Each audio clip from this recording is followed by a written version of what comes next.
Hello et bienvenue pour notre première prédication de l'année 2025 et le thème c'est un fondement solide. Voilà ce qu'on a reçu pour cette année en tant qu'Église Boom. On veut bâtir notre vie sur un fondement solide. Et qu'est-ce qu'un fondement solide? Eh bien c'est la parole de Dieu, c'est Jésus lui-même. Et en tant qu'Église, toi et moi, l'Église que nous formons, eh bien nous voulons bâtir sur un fondement solide.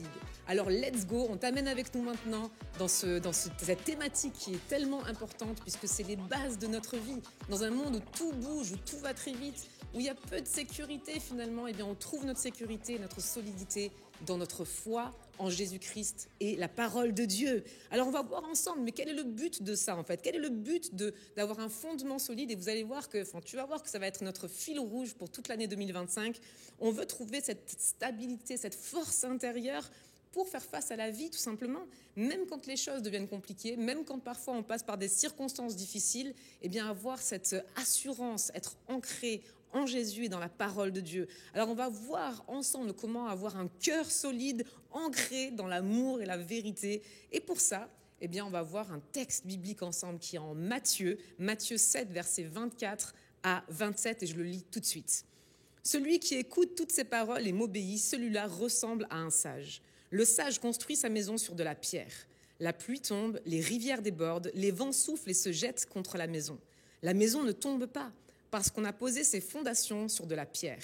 Mais celui qui écoute mes paroles et ne fait pas ce que je dis, celui-là ressemble à quelqu'un de stupide. Celui qui est stupide construit sa maison sur le sable. La pluie tombe, les rivières débordent, les vents soufflent et frappent la maison. La maison tombe et elle est complètement détruite. » Là, Jésus nous parle d'une parabole, il explique une parabole, il la raconte de cette maison. Alors j'aime Jésus qui utilise des images simples et des paraboles simples pour qu'on puisse comprendre ce qu'il veut dire réellement. Et là, il parle de deux cas de figure, de deux personnes qui construisent leur maison, soit sur de la pierre, soit sur le roc. Et on voit la première chose que Jésus dit, c'est celui qui écoute toutes ces paroles et m'obéit, celui-là ressemble à un sage. Tout commence par l'écoute et l'obéissance. L'écoute comment? Est-ce qu'on écoute juste quelqu'un ou on entend juste ce que quelqu'un dit ou ce que Jésus dit? Non, on parle d'une écoute active. Écouter les paroles de Jésus, c'est plus que simplement entendre. Écouter, c'est plus que entendre. Ça implique une attention intentionnelle et un cœur ouvert à recevoir ses enseignements. Mais pas que, il y a aussi l'obéissance, puisque Jésus nous dit « écoute et obéis ». L'écoute seule ne suffit pas à ce niveau-là. Le sage, donc la personne qui est sage et qui bâtit sa maison sur le roc, sur la pierre, celui-là, il écoute et ensuite il met en pratique ce qu'il a entendu. C'est obéir à Dieu. Obéir à Dieu, c'est démontrer notre foi par des actions concrètes. Jésus, la première chose qu'il va nous dire, c'est que la personne qui est sage et qui bâtit sa maison sur de la pierre et sur le roc, donc la maison qui ne sera pas tombée, qui ne sera pas écroulée par le vent ou les tempêtes de la vie, eh bien c'est celui qui entend, qui écoute les paroles de Jésus et ensuite qui les met en pratique concrètement dans sa vie. Dans Jacques 1, verset 22, nous pouvons lire « Mettez la parole en pratique et ne vous contentez pas de l'écouter en vous trompant vous-même. » Ok, écoutez Jésus. Et faire quoi ensuite? Qu'est-ce que Jésus a dit en réalité? Vous savez, parfois, en tant que chrétien, on est là et on se dit « Oui, j'écoute ce que Jésus il dit, bien sûr, et je fais ce qu'il me dit. » Mais qu'est-ce que Jésus a réellement dit? Et c'est trop intéressant parce que dans ce texte, donc là, on vient de lire ensemble Matthieu 7, et si on reprend un peu en avant les versets ou les chapitres qui sont un peu en avant de Matthieu 7, on retourne à Matthieu 5. Et de Matthieu 5 à Matthieu 7, en réalité, Jésus va nous parler. Jésus parle à la foule, Jésus parle à ses disciples. Il parle et il nous dit des conseils, il nous dit quoi faire. Il nous dit des conseils pour la vie, il nous donne des choses concrètes à mettre en pratique. Et finalement, il termine avec le Matthieu 7 et cette parabole des deux maisons où il va dire « écoutez et obéissez ». Alors on va voir ensemble tout simplement les points que Jésus va nous parler. Donc il nous parle à nous concrètement, il te parle directement. Qu'est-ce que Jésus nous dit? Qu'est-ce qu'on doit écouter et qu'est-ce qu'on doit mettre en pratique dans cette année 2025?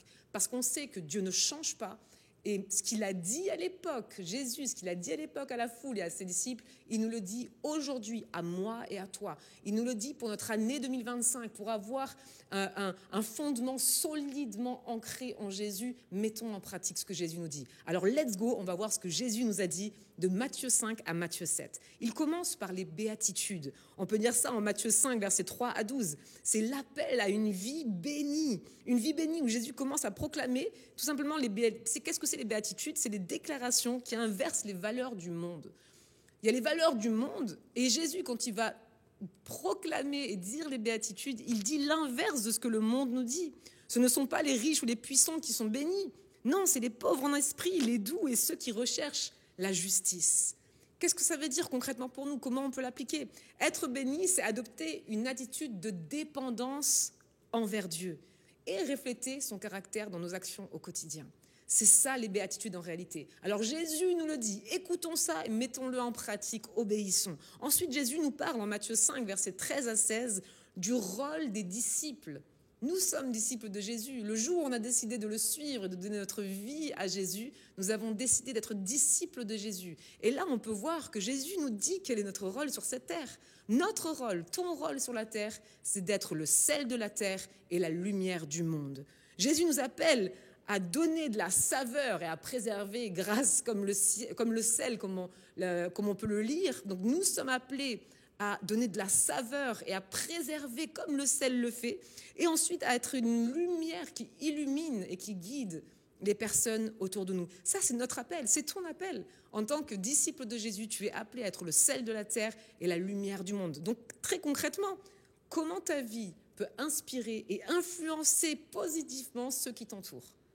Pose-toi la question. Peut-être qu'en 2025, c'est la question que tu peux te poser, là où Dieu t'a placé, parce que tu n'es pas là où tu es pour rien, dans ton travail, dans ta famille, dans ton quartier, dans ta ville. Comment tu peux, de manière positive, influencer, comme le sel le fait dans un plat, il donne de la saveur, ou il préserve de la nourriture. Comment tu peux briller comme cette lumière qui guide dans le lieu ou l'endroit ou le temps où Dieu t'a placé? Est-ce que tu es une lumière dans ta famille? Est-ce que tu es une lumière dans ton travail ou dans ta communauté? Et ça, c'est très concrètement quelque chose que tu peux regarder dans ta vie pour 2025. En tout cas, nous, ce qu'on souhaite aussi, c'est qu'on peut se poser ce genre de questions et se demander, ok, je veux entendre et écouter ce que Jésus me dit et ensuite mettre en pratique. Alors concrètement, comment tu le vis aujourd'hui? Est-ce que tu fais une différence là où tu es? Troisièmement, on peut lire l'accomplissement de la loi. En Matthieu 5, versets 17 à 20, Jésus n'a pas aboli la loi, Jésus l'a accomplie. On lit qu'il nous invite à aller au-delà des règles externes pour atteindre une justice du cœur. Jésus, il met la barre plus haute. La vraie justice, elle ne se limite pas juste à ce qu'on voit, aux actes visibles, mais plutôt à l'intention de notre cœur. Ça commence dans les pensées, ça commence dans le cœur. Et c'est ce que Jésus, c'est là où on dit que Jésus met la barre plus haute, parce que c'est pas juste une question que Jésus, il a arrêté la loi, il a fini la loi. Non, il l'a accompli. Et c'est pas juste tes actes qui parlent pour toi, mais quelle est l'intention de ton cœur? Qu'est-ce qui est dans ton cœur? Qu'est-ce qui est au plus profond de toi? Et c'est de ça que Jésus nous parle concrètement. Il approfondit finalement les commandements en touchant les motivations profondes de notre être. La colère, elle est aussi destructive que le meurtre quand Jésus nous parle de ça. Le désir impur est aussi grave que l'adultère. L'amour des ennemis dépasse la logique humaine. Alors concrètement, comment je peux appliquer ça pour l'année 2025? Examine tes relations. Regarde comment sont tes relations. Est-ce qu'il y a de la colère? Est-ce qu'il y a du ressentiment? Ou est-ce qu'il y a des conflits qui ne sont pas résolus? Jésus nous appelle à pardonner et à aimer même ceux qui nous font du mal. Alors, je t'encourage pour cette année 2025, pour vivre un fondement solide dans tes relations. Regarde, fais un petit check de tes relations. Regarde comment tu vis ces relations et comment tu peux mettre en pratique ce que Jésus nous demande, les intentions du cœur. Pas juste les actes, oui, mais moi je suis un bon ami, oui, non, mais moi je ne fais pas du mal autour de moi. Mais à quoi ressemble ton cœur? À quoi ressemblent tes pensées? Et de peut-être regarder plus en profondeur dans l'année 2025 pour que l'intention du cœur, les pensées soient alignées avec celles de Jésus. En quatrième point, on a les pratiques religieuses et le fait d'être sincère, la sincérité envers Dieu, devant Dieu. Et on peut dire ça en Matthieu 6, versets 1 à 18. Et je vous encourage à chaque fois de noter les versets bibliques et d'aller les étudier, d'aller lire ce que Jésus nous dit. Parce qu'en réalité, c'est ça qui est intéressant et c'est ça qui est important dans toute cette thématique de fondement solide, c'est qu'on veut écouter et comprendre ce que Jésus nous demande de vivre. Et comme je l'ai dit tout à l'heure, il n'a pas juste dit aux disciples et à la foule il y a 2000 ans, il nous le dit à nous aujourd'hui, par la parole de Dieu, par la Bible qu'on lit. Et c'est une chance qui est incroyable de pouvoir lire aujourd'hui les paroles de Jésus. Matthieu 5 à Matthieu 7, c'est magnifique de voir Jésus qui nous parle directement et qui nous dit « Hey, les amis, hey guys, c'est comme ça que vous avez un fondement solide en moi. » On a, si tu veux, on a un mode d'emploi qui est carré. On a un mode d'emploi donné par Jésus directement pour qu'on puisse vivre une vie épanouie, une vie solidement ancrée en Jésus.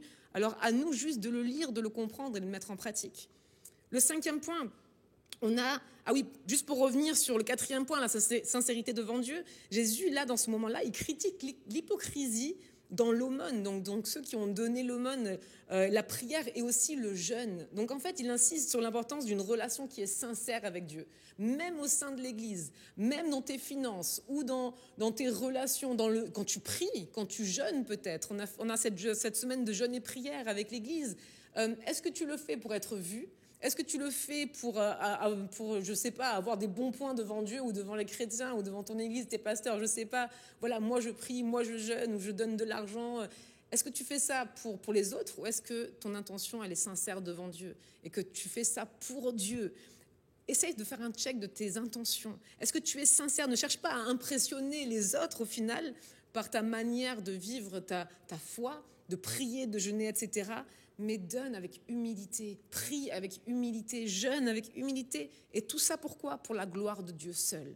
Pas pour ta propre gloire, pas pour la gloire des uns et des autres, mais pour la gloire de Dieu seul. Ensuite, le cinquième point qu'on voit, ce que Jésus nous dit dans ces chapitres en Matthieu, la confiance en Dieu, en Matthieu 6, versets 19 à 34.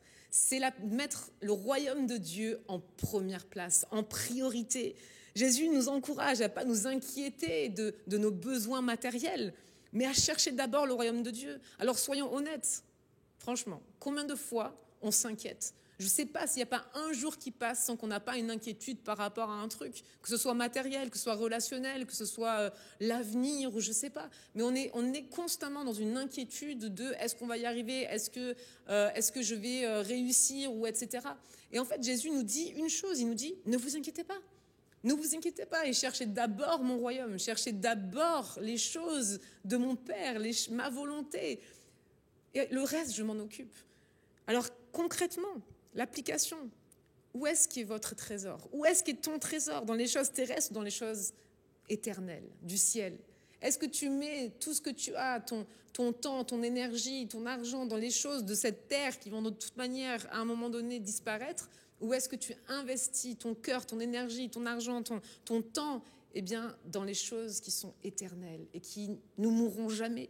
Pose-toi la question. Est-ce que tu fais confiance à Dieu pour les choses matérielles, pour les choses quotidiennes ? Ou est-ce que tu te laisses aller dans l'inquiétude ? Et je veux vraiment t'encourager de te poser sincèrement cette question. On est en début d'année 2025. Souvent, en janvier, on fait des résolutions. Alors peut-être que tu es ce genre de personne qui fait des résolutions, peut-être que pas du tout et que ça t'énerve justement. Chaque nouveau jour où on respire est une nouvelle possibilité de changer sa manière de vivre, de s'aligner à ce que Jésus veut et de vivre un fondement solide en Jésus. Donc peut-être pose-toi la question, est-ce que le royaume de Dieu, est-ce que Dieu est réellement la priorité dans ta vie ? Ou est-ce que tu dois prendre des décisions dans ta vie pour qu'il le redevienne peut-être, ou le devienne tout nouveau dans ta vie ? Est-ce qu'en premier, tu places Dieu et son royaume, même dans ton cœur et tes pensées, ou est-ce que tu t'inquiètes ? Et si c'est le cas, par exemple, si tu t'inquiètes, alors dépose ça à Dieu. Jésus dit, ne vous inquiétez pas. Ok, alors, comment faire ? Dis-le tout simplement. Prie, dis à Jésus, ok, je dépose maintenant mon inquiétude. J'arrête de m'inquiéter. Et en fait, là, ce qui est important quand on prie ou quand on essaye par exemple, de ne plus succomber, par exemple, à l'inquiétude, change tes pensées. C'est ça que Jésus nous dit, en fait. Au lieu de te concentrer sur les inquiétudes, Change tes pensées, change de direction et pense à Dieu, pense à son royaume, pense à sa volonté. Et tu verras qu'en fait, tu diriges tes pensées qui étaient vers l'inquiétude et bien vers les choses de Dieu, la volonté de Dieu. Et du coup, eh bien, les inquiétudes s'en vont. Et ça, c'est la bonne nouvelle avec Jésus. Il savait exactement ce qu'on avait besoin. Ensuite, le 6e point, on peut le lire en Matthieu 7, versets 1 à 12, c'est le jugement et les relations avec les autres. Jésus nous met en garde contre le jugement hypocrite. En fait, il nous invite à traiter les autres comme on aimerait être traités nous-mêmes. Et ça, c'est un point qui est super important parce qu'on est facile à la critique. Même au sein de l'Église, on est facile à critiquer ou on est facile à dire un tel, il a fait ça de pas bien, ou moi, je suis mieux qu'un tel, ou moi, j'arrive mieux, ou moi, je suis plus loin, ou lui, il a encore tellement de choses à apprendre. Et ou souvent aussi, ce que j'ai remarqué, c'est qu'on attend des autres des choses. Moi, j'attends d'être honorée, j'attends qu'on me serve, j'attends de recevoir un cadeau, j'ai besoin d'avoir des encouragements, j'ai besoin d'avoir un compliment. Mais en fait, Jésus nous dit, fais aux autres ce que tu aimerais qu'on te fasse. Tu as besoin d'encouragement, commence à encourager les autres. Tu veux recevoir des cadeaux, commence à faire des cadeaux aux autres. Tu veux recevoir de l'honneur, mais commence à honorer les autres. Et c'est là où Jésus, il met la barre plus haute en fait. C'est une question d'intention du cœur. Ce que toi-même tu souhaites recevoir, arrête d'attendre de recevoir, mais commence à donner. Parce que c'est en donnant qu'on reçoit. Alors ne le fais pas juste dans le but de recevoir toi-même, mais tu verras, c'est un principe biblique, automatiquement. Fais aux autres ce que tu aimerais qu'on te fasse, avec une intention du cœur qui est sincère, qui n'est pas hypocrite, qui n'est pas juste pour toi-même en disant si je fais aux autres, alors je dois recevoir moi aussi. Ça, c'est une mauvaise intention du cœur. Non, fais-le parce que Jésus nous dit donne, fais aux autres ce que tu as envie qu'on te fasse à toi. Et je veux t'encourager pour 2025 que ce soit vraiment une décision. Prends cette décision de dire ok, peut-être que je suis vexée parce qu'on ne demande pas mes nouvelles. Va demander les nouvelles aux autres. Peut-être que tu n'es pas bien parce qu'on ne t'a pas dit bonjour un dimanche ou parce que je ne sais pas, on ne t'a pas donné un encouragement ou on ne t'a pas invité pour quelque chose. Mais toi, commence à encourager les autres, autour de toi, dans l'église, dans ton groupe peut-être, dans ta famille, dans ton cercle d'amis. Commence à encourager, commence à faire aux autres ce que tu aimerais qu'on te fasse. Que ce soit pour toi peut-être une nouvelle résolution pour 2025. En tout cas, c'est ce que Jésus nous dit et je trouve ça magnifique comme il met la barre plus haute et il nous permet de pouvoir changer ça dans notre vie. Alors, je veux t'encourager. Peut-être que c'est quelque chose qui te touche là maintenant tout de suite. Alors commence à réfléchir. Qu'est-ce que tu peux faire? Qu'est-ce que tu peux donner? Qu'est-ce que tu peux dire que toi tu aurais aimé qu'on te dise ou qu'on te fasse à toi-même? Fais-le aux autres. Ensuite, on peut lire en Matthieu 7, versets 13 à 27, l'entrée dans le royaume, choisir le chemin étroit. On connaît ce passage où Jésus il conclut en parlant de 2 chemins. La porte large qui mène à la perdition et la porte étroite qui mène à la vie. Il insiste aussi sur l'importance d'être ceux qui écoutent et ceux qui mettent en pratique la parole. Depuis le début, il le dit et il finit avec ça. Écoutons et mettons en pratique la parole. Alors, très concrètement, sur quel chemin tu marches? Est-ce que tu es sur ce chemin qui est large, qui est facile, mais qui mène à la perdition? Ou est-ce que tu marches sur ce chemin qui est étroit? C'est quoi ce chemin étroit? C'est le chemin où tu écoutes et tu mets en pratique. Est-ce que c'est facile? Non. Est-ce que c'est nécessaire? Oui, pour avoir un fondement solide. Pourquoi c'est nécessaire? Et là, on en revient à notre histoire, à notre parabole des 2 maisons. Parce que Jésus nous parle de 2 personnes. Jésus nous parle de la personne qui est sage. Depuis tout à l'heure, on parle de cette personne-là. Et ça, c'est la personne qui bâtit sa maison sur du roc, sur de la pierre. C'est du solide. C'est-à-dire que les tempêtes arrivent. En fait, dans cette histoire, les 2 personnes ont tout en commun, à part le fondement. La maison est la même. Les tempêtes sont les mêmes. C'est-à-dire que quelqu'un qui bâtit sa maison sur de la pierre va autant avoir des tempêtes que celui qui bâtit sur le sable. Mais ce qui fait la différence, c'est le fondement. Ce qui fait la différence, c'est sur quoi je bâtis. Puisque Jésus parle aussi de celui qui bâtit sur le sable. Et il l'appelle de stupide. Il l'appelle de fou, d'inconscient. Parce qu'en fait, on a une illusion de la sécurité quand tu bâtis sur le sable. Ça peut sembler facile, rapide, mais finalement, c'est une vie qui reflète la superficialité. C'est superficiel. Il n'y a rien qui va en profondeur. Il n'y a pas d'engagement spirituel. Et Jésus appelle cette personne fou, stupide, inconscient. Et ce qui est fou, c'est qu'il y a forcément une destruction qui arrive une fois que les tempêtes passent. La destruction, elle est inévitable à ce moment-là. Et quand les tempêtes arrivent, quand la maison, elle s'écroule, eh bien, ça illustre tout simplement la fragilité d'une vie qui est éloignée de Dieu, basée sur des valeurs qui sont temporaires et qui sont changeantes, qui bougent. Et c'est pour ça que Jésus appelle cette personne de fou et d'inconscient, de stupide. Alors j'aimerais t'encourager pour cette année 2025. Quelle personne es-tu ou quelle personne veux-tu devenir? On aimerait en tant qu'Église Boom bâtir notre Église ensemble, un fondement solide, sur Jésus, ancré en Jésus, sur la parole de Dieu, sur du roc, de la pierre, pour que malgré le jour où les tempêtes arrivent, le vent arrive, eh bien la maison ne bouge pas. Parce que la différence entre les deux histoires, c'est que celle qui est bâtie sur la pierre, malgré les tempêtes, les vagues, le vent, elle ne bouge pas, elle ne bronche pas, elle reste ancrée au sol. Mais celui qui a bâti sur le sable, la maison s'écroule et il perd tout. Alors quel est ton fondement? Peut-être que là, tu es en train de faire une analyse et tu te dis « Waouh, j'ai encore beaucoup de choses à travailler. » Et je veux donner une bonne nouvelle, peut-être, je ne sais pas si c'est une bonne nouvelle pour toi, mais on a chacun à travailler des choses dans notre vie. Et ça, c'est aussi être humble et dire « Ok, ça c'est ma vie, j'ai des choses à travailler dans ma vie. » Là, ce que Jésus nous dit dans ces 7 points que j'ai abordés, qu'on a abordés, en fait, tu peux les relire de Matthieu 5 à Matthieu 7. Relis ce que Jésus nous dit et fais un check dans ta vie. Où est-ce que toi tu en es? Est-ce qu'il y a des domaines dans ce que Jésus te dit, nous dit, où il faut le retravailler, où il faut prendre peut-être des décisions, il faut peut-être changer des choses dans sa vie? C'est possible que tout d'un coup tu te dis « Waouh, c'est vrai que j'ai des choses à changer. » Alors je t'encourage à le faire parce que c'est seulement comme ça qu'on aura un fondement solide, ancré en Jésus et que malgré les circonstances qui arrivent, malgré les tempêtes peut-être qui peuvent survenir, tu resteras debout, ancré solidement en Jésus, dans la parole de Dieu. Et ça, c'est notre souhait, c'est mon souhait pour 2025. Et ça va être notre fil rouge pour finalement toute l'année 2025. On aimerait vraiment que toute l'année, ensemble, on bâtit l'Église Boom, on bâtit nos vies solidement en Jésus, sur la parole de Dieu, qu'elle soit en nous, qu'on comprenne ce que Jésus nous dit concrètement, qu'on le mette en pratique. Et ça, c'est notre souhait pour 2025. Je vais prier maintenant, je t'invite à fermer les yeux là où tu es, là où tu écoutes cette prière. Seigneur Jésus, je te remercie pour cette nouvelle année 2025. Merci pour ce thème que tu nous as mis à cœur, un fondement solide. Je prie, Seigneur Jésus, que chaque mot que tu as dit de Matthieu 5 à Matthieu 7, ce soit des mots qu'on puisse entendre, comprendre, mettre en pratique dans notre vie.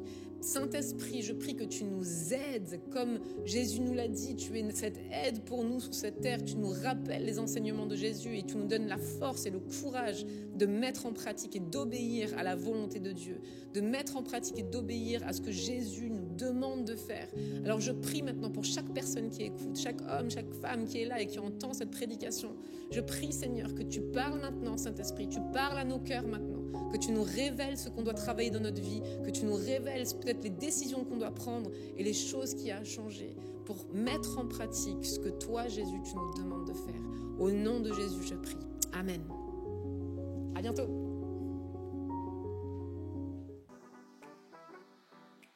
Merci beaucoup d'avoir écouté cette prédication en entier. N'hésite pas à la partager à tes proches, à des gens auxquels tu as pensé durant la prédication. Et le petit like, le commentaire pour dire ce que tu en as pensé. Et à bientôt.